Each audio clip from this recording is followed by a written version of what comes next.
If you're happy to be on the surface, to be superficial, don't study the Bible. If you're happy to just be seen by people to be a good person, and that's all you desire, don't bother studying the Bible. But if you really want to get into intimacy with the Father, if you really want to get into a depth of walk with God, where you can experience the fulfillment of God's plans and purposes for your life, then this study is for you. I want to encourage you to lay aside everything right now and pay some attention right here as we look into how to study the Bible. A lot of people read the Bible. A lot of people just cruise through it, just browse through it without really knowing the intent of God's heart where the Bible is concerned. God has revealed himself to us in the Word.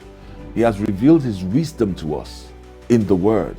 He has revealed how to operate under him in the Word. There's so much that we can get, but not many people are enjoying it because not many are paying attention. But those who go back home, listen to those sermons again, and then take notes. Now that's where Bible journaling will come in. That's where shading your own Bible, depending on whether you read a physical Bible or electronic version of the Bible. But the point I'm making is that how do you study the Bible? I will advise that you should have a study time, which is different from devotional time.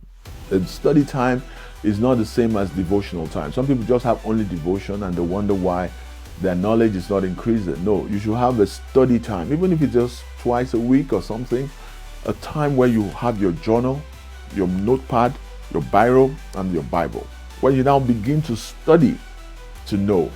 Study to show yourself approved unto God, a workman that needs not to be ashamed, rightly dividing the word.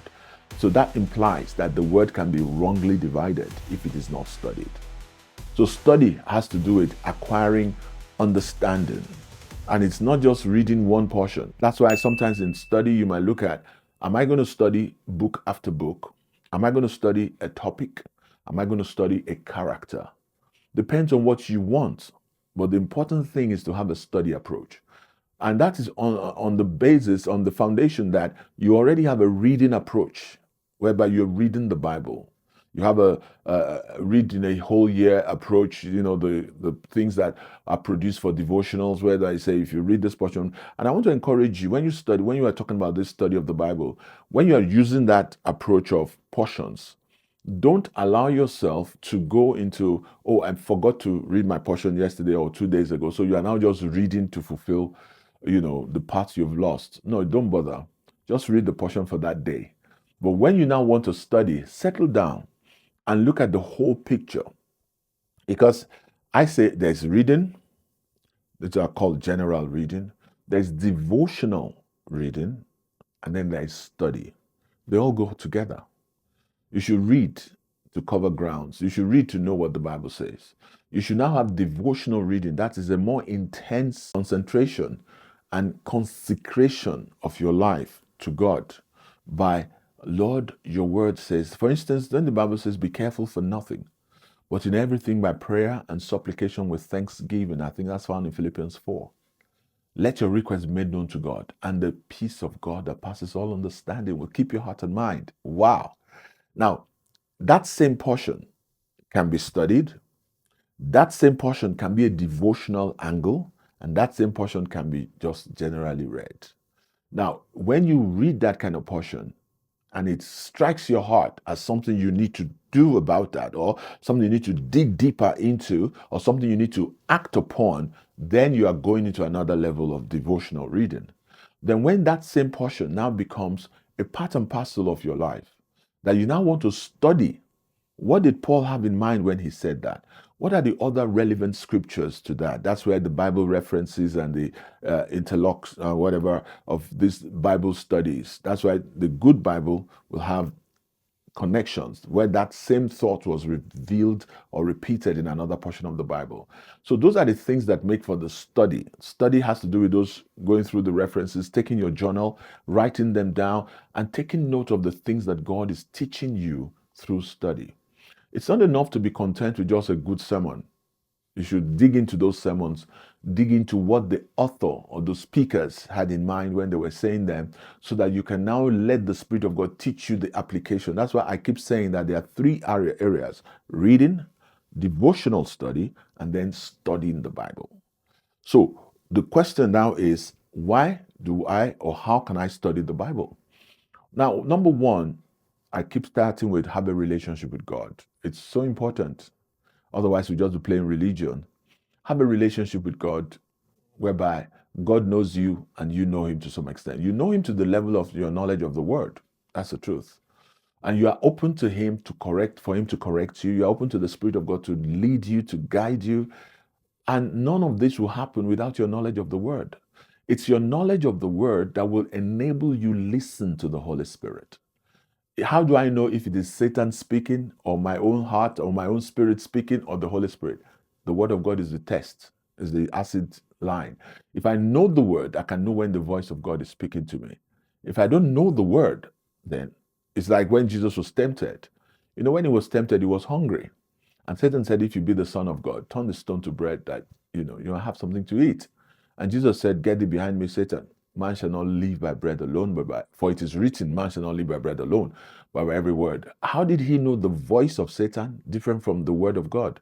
Can you see how he combated Satan? He said, it is written. So if he had not known what is written, how can he combat that?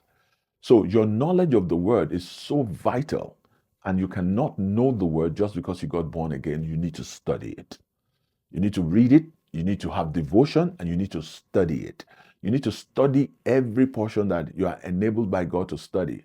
And I recommend that new converts, if you're a new believer, start with John, Matthew, Mark, Luke, and John, because that talks about Jesus Christ directly, and that's the first place you want to start. Why? Because the Romans 8:29, like I keep repeating, says, we have been predestined to be conformed to the image of the Son, that he might be the firstborn among many witnesses. So you, as a believer, the goal of God for you is to be predestined to be conformed to the image of Christ in character and power. What are you going to learn? What are you going to do? Application of the word through study, through application, and acting on the word. There's a place for acting on the word that is so important, that if you don't know the word, you won't be able to study. You won't be able to act on it. So you need to know those things very, very clearly. Take notes. Have reading plans that you can read the Bible, both for devotion and for general reading. Then you can have goals in your study. You want to study characters, like I want to study the character of Christ, I want to study the character of David, or do you want to study books? I want to study the book of Ephesians, I want to study the book of Philippians. Have clear-cut goals of what you want to do, so that when you study, you are studying to acquire understanding, and understanding will help application. Application will help your acting on the word, so that you can be a doer of the word. And what is God's goal? Christ-likeness. You now can be conformed to the image of the Son. Why? In character, you're doing what the word says. The word says you should forgive, love, you're doing it. And you're counting on the grace of God and the help of the Holy Spirit to do it. But if you don't study, first of all, and when I say study, don't just read or be told by somebody, you are a Christian, go and act on the Bible says you should love one another. It's not enough. If you read 1 Corinthians 13, for instance, that talks about love. Love is patient and kind. Love is not even a feeling at all. So if you don't know the word, you would think love is a feeling. So when you don't feel love, or you don't feel loved, you think you're not being in love. No, love is a basis, is a series of actions. Love is kind, love is patient, love does not vaunt itself, it's not easily puffed up, and things like that. So when you read and study the Bible and seek understanding and application, that is when you are really studying the word. Like the Philippians 4:6 I quoted, be careful for nothing, but in everything by prayer and supplication. It's because God cares for you. That's why you should be careful for nothing.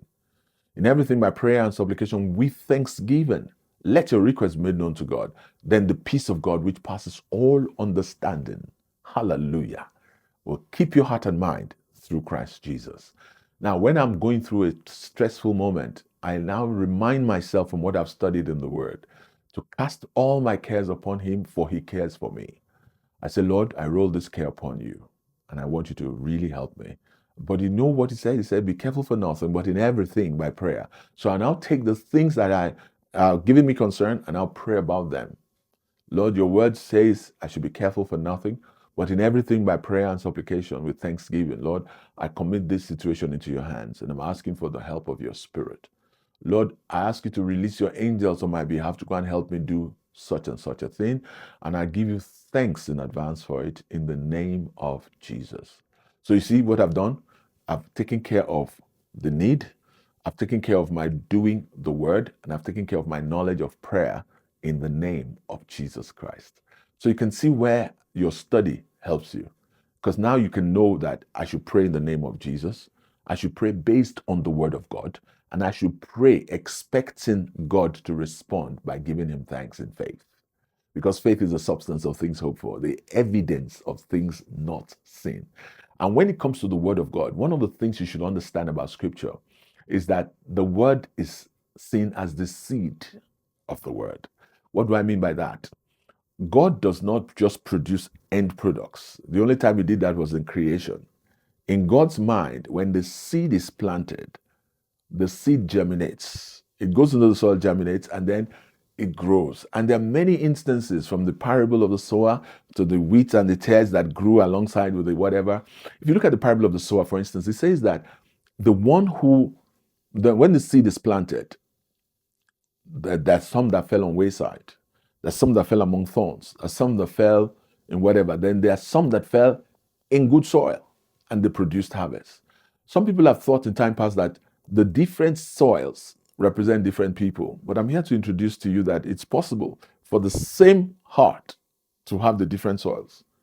So how is that possible? At different times in your life. For instance, the seed that fell among thorns, it says the cares of this world entering and choke the word. The seed that fell amongst the wayside had the ones who had no understanding of the word. And the seeds that fell in good soil are the ones who understood the word and applied it. So it's possible for me, for instance, to have taken the word concerning love, but when it comes to the word concerning casting my cares, it falls on thorny grounds.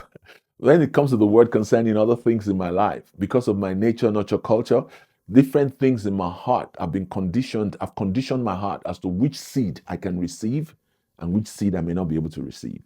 So don't allow yourself to believe that whenever you read anything, an evil man out of the evil treasure of his heart, say, that's not for me because I'm not evil. No, there are times when in your heart, things are not right. Because of your nature, not your culture, things are not right in your heart. Maybe there is bitterness, there is unforgiveness, there are things in your heart. So there are certain seeds that when they come, your heart cannot receive them.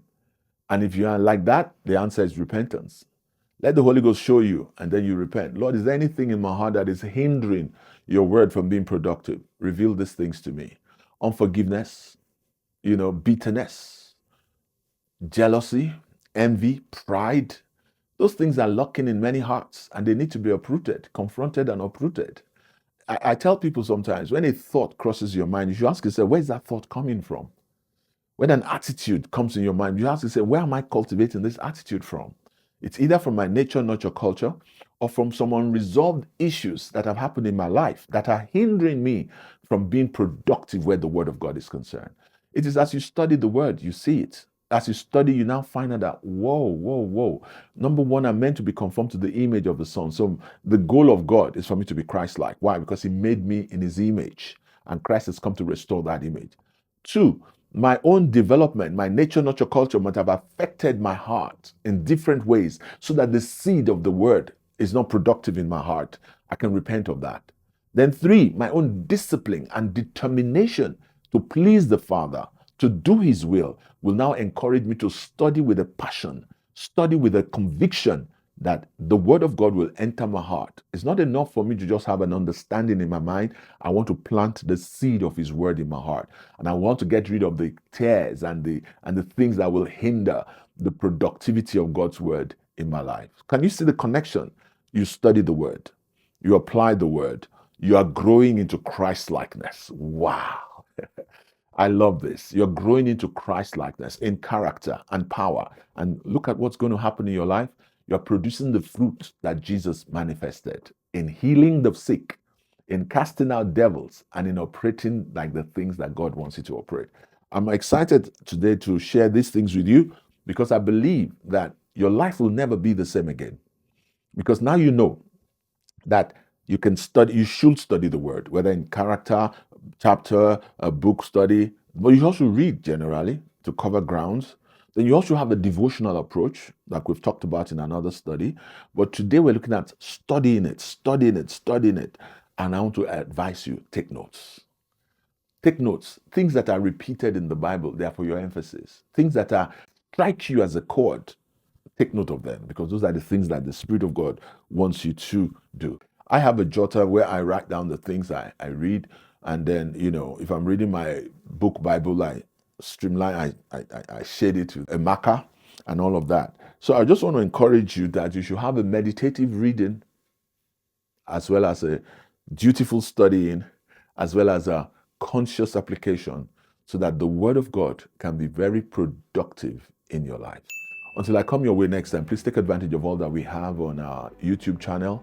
Take advantage of what the ministry is doing in terms of our teachings that we put on Fountain of Wisdom Ministries, where social media platforms. And please let us hear from you if these things are blessing you. God bless you.